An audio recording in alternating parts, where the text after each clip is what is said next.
semua ini, baik dari komunitas JS maupun mungkin dari mahasiswa atau dari si IT ini. Enjoy the show. Kedepannya nanti kita akan terus lakukan ini, dan lebih halus ini pertama kali kita ada di Talks di Bandung.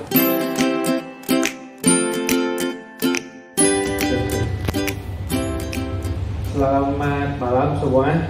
Terima kasih atas kesempatannya. Nama saya Ibrahim. Dari mana? Mananya? Ya mungkin ya bebas dari mana. Dari Pagarsi aja ya, tinggalnya di sana. Boleh. Lupa kan? Bentar. Oh iya, saya mau nanya yang pertama tadi tentang desain sistem. Iya, ke Mas Dodo. Nah itu tentang desain sistem itu, pertanyaan saya adalah seberapa sering berubah, baik itu major atau minor. Terus kalau berubah itu gimana ngehandle-nya? Apakah ada sistem broadcast khusus yang memang, maksudnya kan ada juga developer yang biasa dengan desain sistem yang lama nih, tiba-tiba berubah, nah itu gimana ngehandle-nya? Itu aja sih. Terima kasih. Oke. Terima kasih. Nah, sekarang kita udah integrasi ke beberapa produk sih. Jadi kalau kan tadi saya bilang ada namanya design ops ya. Jadi emang operasionalnya emang ada yang ngurusin buat maintain si desain sistemnya itu sendiri. Jadi kalau buat perubahannya seberapa sering itu tergantung dari behavior kita pas current lagi development gitu biasanya. Misalnya ada antara kita development sama UX itu ada perbedaan kayak ini kok bahannya kayak gini ya, kan ini pakai DLS ya, kenapa kok ada yang kurang gitu, perlu ditambahin, udah berarti kayak biasanya kita bikin prosesnya kayak bikin tiket dulu di Jira itu, nanti kita udah masuk di versi berapa dan ada sprintnya untuk rilis fix yang udah tadi ada isunya. Untuk seberapa seringnya sih karena ini baru kayak kan tadi saya bilang sempat kayak adoption di beberapa produk dan kayak rentannya sih kita kayak masih belum banyak sih, karena adopsinya pun baru kayak early awal-awal dan nggak massive gitu, kayak kita pelan-pelan dulu mau coba di produk baru, atau kalau misalnya lebih sering ini bagusnya sih ke project yang baru ya, jadi kayak benar-benar clear gitu. Kalau kayak produk yang lama itu terus ke shift pakai itu masuk, itu rada susah sih, karena kita harus memikirin gimana kalau yang code sebelumnya bakal ada impact apa gitu, lebih banyak ke situ sih. Jadi kebanyakan yang sekarang lebih ke produk yang baru atau project yang baru untuk integrasi ke database-nya. Jadi ya. Saya boleh tanya yang legacy justru jarang adoption ke desain sistem. Ya. Itu lebih ke yang baru-baru gitu. Yes. Terus kalau memang misalnya tadi yang berubah itu gimana ngehandle? Maksudnya kalau berubah itu gimana orang bisa tahu ini berubah nih? Yang melihat berubah nih siapa dulu nih? Maksud saya developernya sih, lebih ke developernya. Tahu bahwa berubah nih, berarti saya harus codingnya apalah codingnya berubah gitu. Iya. Bahwa saya harus codingnya berubah gitu. Kalau biasanya itu ya berarti kan tadi bisa bilang bikin tiket dulu. Bikin tiket itu berarti kita ngobrol juga sama si ownership-nya, si desainernya nih. Oh ini bakal ada fitur ini ya, nanti kita bakal bikin di versi berikutnya atau versi berikutnya gitu. Berarti ada proses development lagi di situ sih sebenarnya dulu. Berarti expected lah gitu berarti. Iya, expected. Terima kasih. Ya. Jawab ya. Ya. Oke, next Tinggal di sini Mas, tapi nanti saya tinggalnya di Lembang. Oke, mungkin pertanyaan saya ada dua, cuman yang pertanyaan kedua nggak tahu siapa nanti yang jawabnya aja ya. Mungkin pertanyaan pertama ini buat Mas Taufik Hidayat nih, keren sekali nih ilmunya. Taufik Hidayat. Oke Mas Hidayat, saya ini kan bukan seorang front end ya Mas ya, saya masih bingung juga nih, ingin nyemplung ke front end karena sudah bosan dengan back end. Saya ingin orang belajar. Orang apa? Orang Arif Mas. Mungkin sorry ya saya sedikit panjang karena emang kalau habis apalagi tadi saya baru pulang ngoding juga ya dari kantor, jadi sedikit pusing gitu ya. Nah kebetulan saya lagi ngedevelop e-commerce nih. E-commerce ini produk yang akan saya jual ke, bukan jual sih, saya promosikan ke para pelaku UMKM untuk membantu UMKM karena banyak sekali produk e-commerce di Indonesia kayak Shopify, Sirtlo, New Business dan lain-lainnya itu banyak kekurangan menurut saya karena mungkin dari sisi performa maka saya ingin website saya ini tuh lebih bagus dibandingkan mereka. Saya minta saran, apakah website ini tuh bagus nggak sih kalau misalnya semuanya di-develop dengan JS gitu. Kebetulan saat ini saya lagi sedang belajar tentang Angular. Mungkin Angular ini nantinya digabungkan dengan database-nya Firebase, tapi ketika saya baca masih ada sedikit kekurangan di segi fiturnya di Firebase-nya itu.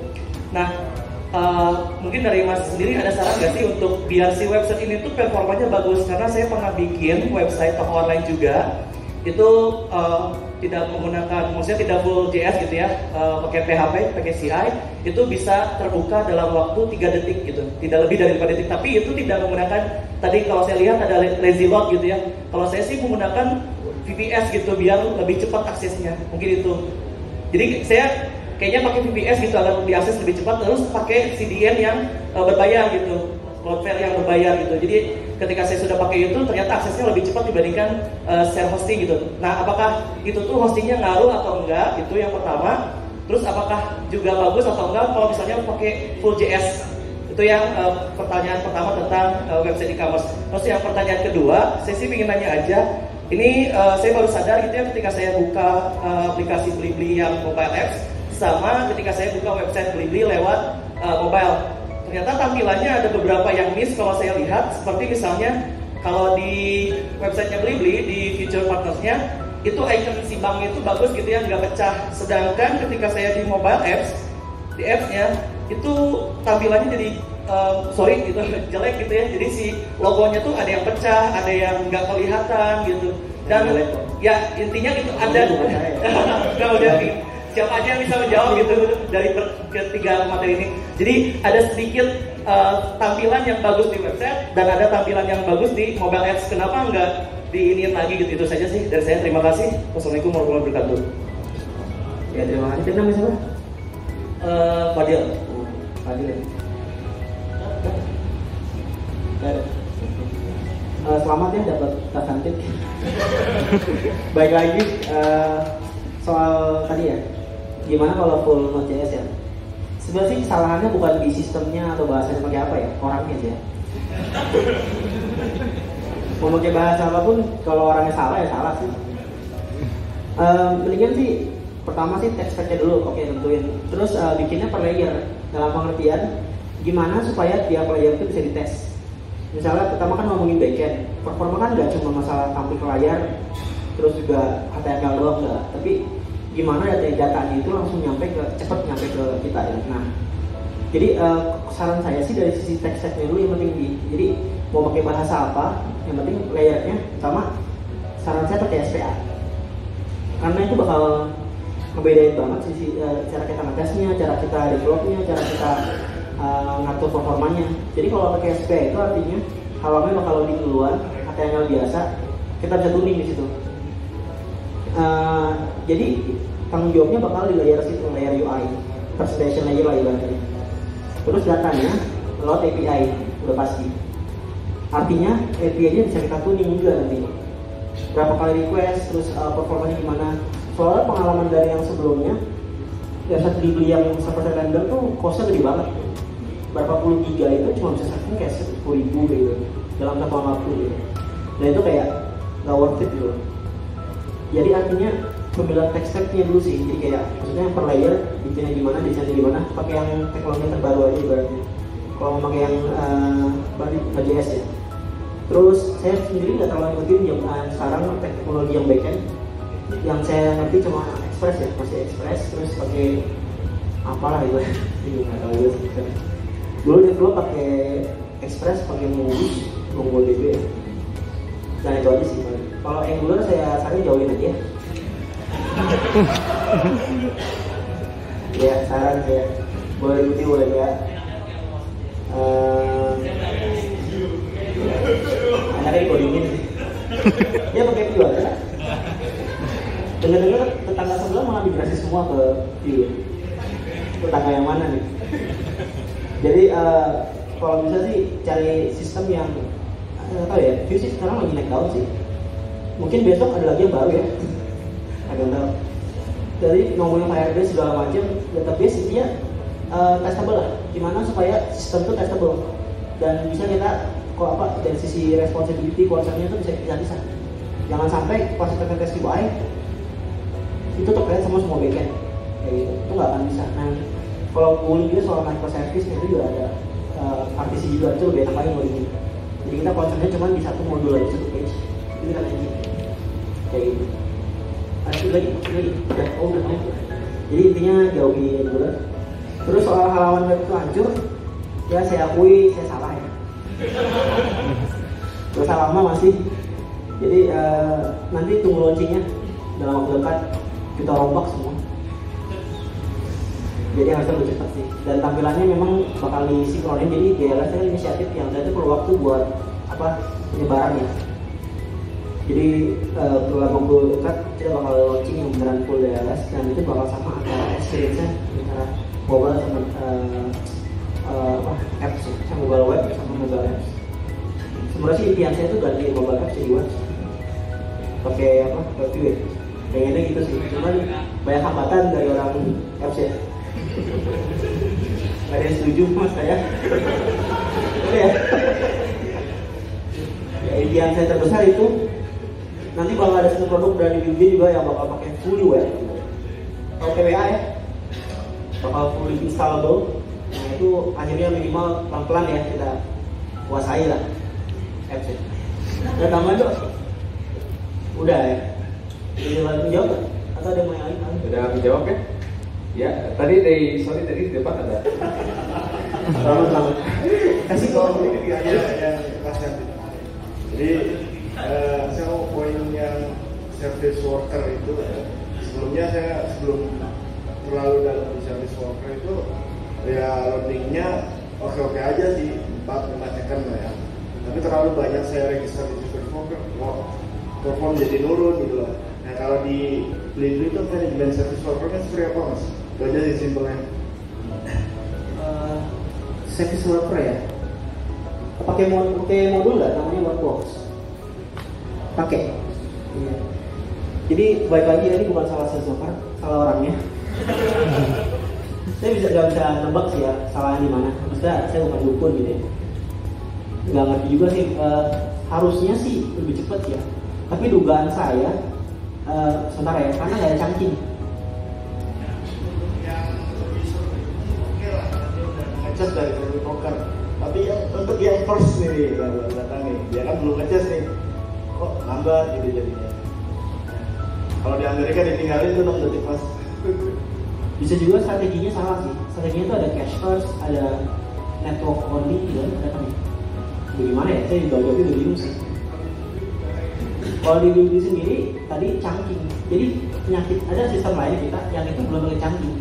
Jadi kalau halamannya ada 100, ukuran APPJS itu makin gede. Jadi awal-awal cuma mungkin 100 KB, terus halamannya nambah 10 di 1 mega. Itu bisa. Karena setiap halaman segitu. Nah, pas kita chunking, ya udah jadi cuma loading awal cuma 50 KB. Nah, itu yang harus cek dulu sih. Jadi gimana chunkingnya jalan apa enggak? Pakai framework juga ya, Webpack. Webpack, enggak framework untuk building. Webpacknya itu Webpack ada chunkingnya segala macam. Bisa tinggal aja terus importnya pun pakai yang dari import namanya.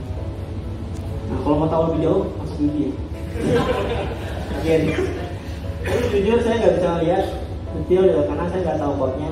Cuman pikiran saya masalah mungkin ini barengan kan ya, nambah halaman, ya ini juga strateginya salah, kayak strateginya salah.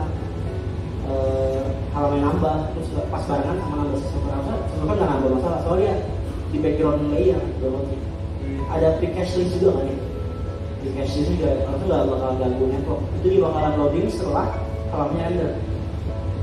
Atau mungkin salah nambah server JS-nya, pergi bawah nggak sebelum body?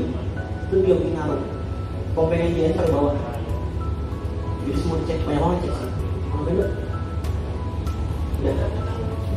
Apakah sudah menjawab? Ada 3? Dan tadi di tengah ada satu. Saya mau nanya tadi sesi pertama, kan sempat migrate tuh dari monolithic ke microservice.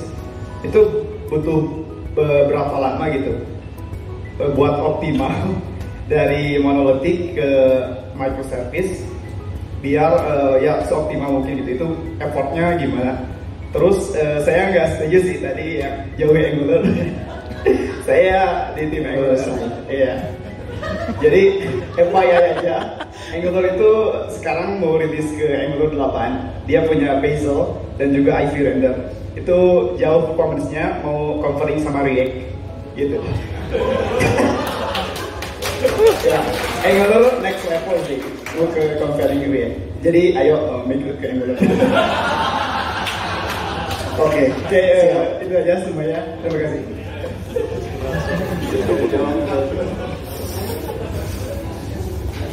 Tadi pertanyaannya berapa lama ya? Sorry. Tadi berapa lama ya tadi ya? Berapa lama? Kalau saya juga baru masuk sih waktu itu ya 2015. Kalau nggak salah total sampai kan itu kalau nggak salah sekitar lupa sih, sekarang udah 200 sampai 200 service sih. Itu including UI kan, kita juga udah nyelapin micro front end, jadi pecah-pecah lagi. Jadi microservice yang maksud saya itu lebih kayak ke backend sih, backend system. Kalau total waktunya sih kayaknya kemungkinan 2 tahun ya, 2 tahun 3 tahun lah. Dan itu pun kayak historinya ya ada yang benar-benar masih yang core banget gitu kan. Core banget itu dalam arti kayak sistem kan ada layer ya, banyak macam ya. Ada transaction layer, terus ada presentation layer dan segala macam. Yang core layer itu yang paling lumayan sih, itu tahun 2016 kalau nggak salah. Dan kayak semua kayak banyak lah tim ini, semua begadang semua di kantor, terus kayak ada selebrasi kalau ini udah pindah gitu ke sistem baru. Itu aja sih, kayak sekitar 2-3 tahun. Dan kayak baru-baru ini yang micro front end ini baru kayak setahun parsial ya. Parsial pelan-pelan juga kalau micro front end, karena kita ngerasa kayak front end ini udah bottleneck gitu. Dalam arti bottleneck scaling teknologi, scaling orang juga gitu. Scaling teknologi, scaling orang, dan scaling ya itu jadi produk, dan pengennya semua bisa kerjanya ada independen juga segala macam. Gitu sih. Oke. Ya. Udah juga. Pertama adalah kaitan di perkuliahan mungkin ya. Jadi saya kebetulan mengajar ada materi atau mata kuliah pemrograman web mungkin. Nah, jadi mungkin yang ingin saya tanyakan kaitan di industrial. Kira-kira karena kan framework JS ini tuh banyak sekali ya. Nah, untuk kira-kira yang sangat cocok untuk pembelajaran awal beginner gitu. Ya kan karena kebetulan di depan juga kan R&D mungkin. Nah, mungkin untuk 2 tahun ke depan kira-kira yang akan naik seperti apa, atau framework apa, atau yang mungkin dari antara ke trennya atau ke isi learn-nya gitu, mungkin yang lebih mengertinya mungkin seperti itu. Yang mungkin satu lagi supaya Eci bisa bicara. Ini khusus untuk Cece. Jadi kalau tidak salah asosiat itu kalau tidak salah baru kalau tidak salah ya katanya. Mungkin bisa share pengalaman ketika masuk ilmu yang didapat di perkuliahan dan masuk ke Blibli, kira-kira gapnya seperti apa nanti, mungkinnya bisa di sharing mungkin ya seperti itu. Itu saja mungkin, terima kasih. Silakan. Untuk jawab pertanyaan pertama mungkin Eci aja ya, direkam. Udah mau ngomong apa lagi ya? Oke, ini nggak ada apa namanya, nggak di harewosin apa ya bahasa Indonesia, harewosin, nggak dibisikin sampai bawa sebelah ya. Kalau misalkan dari pas kuliah itu menurut saya sendiri ya lebih enak ke view sih, seriusan. Soalnya view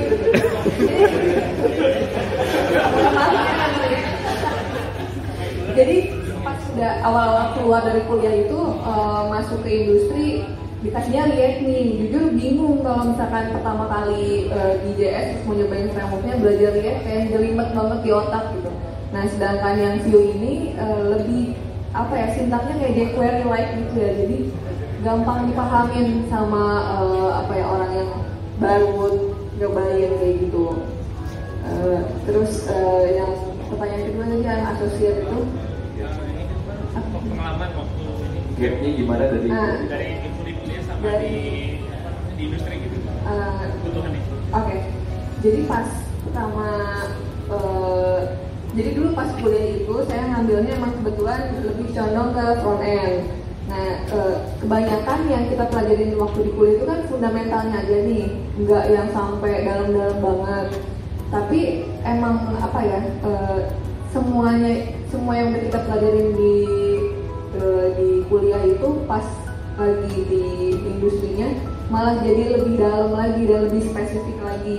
Contohnya misalkan waktu saya ngambil TA-nya seputaran ningkatin performance untuk webpage tadi.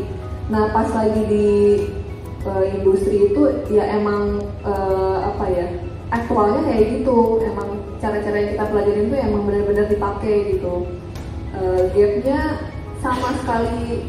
Saya ada lulusan Polban juga nggak di sini? Wih. Kalau misalkan dari lulusan Polban udah pasti pas masuk industri udah pasti bisa semua gitu. Soalnya bener-bener nggak kerasa kayak canggung lagi gitu. Kalau misalnya diajak ngobrol ya dikit-dikit ngerti lah, walaupun nggak dalam-dalam banget tapi udah nangkep maksudnya kayak gini, maksudnya kayak gini. Apakah jawab? Oke, mana kalau kuliah ya, lo kan ajar kuliah juga. Jadi palingan pakai bootstrap biasa kan, itu bisa saya framework nggak apa-apa. Cuma kalau di S-nya malah saya asalnya pakai S6 aja sekalian. Jadi jangan sampai nanti besok view-nya udah keluar si FAJ mungkin atau meninggal, jadi jangan sampai ya. Jangan dulu lah ya, mungkin ya 10 tahun lagi ya.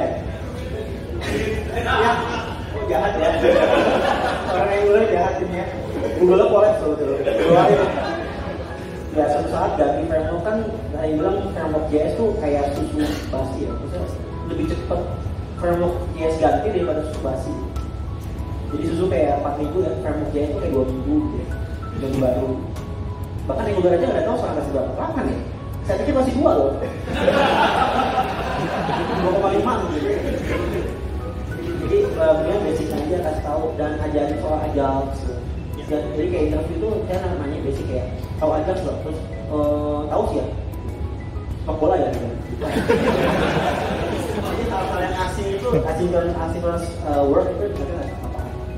Jadi hal yang basic terus ajarin kayak gitu, bikin SPA versi mereka sendiri bisa kan gitu. Pindah HTML gitu.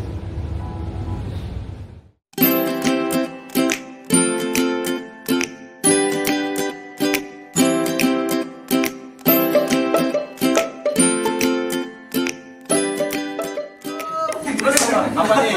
Blurbiz.com juara gitu aja? Juara lah. Siap. Blurbiz.com juara.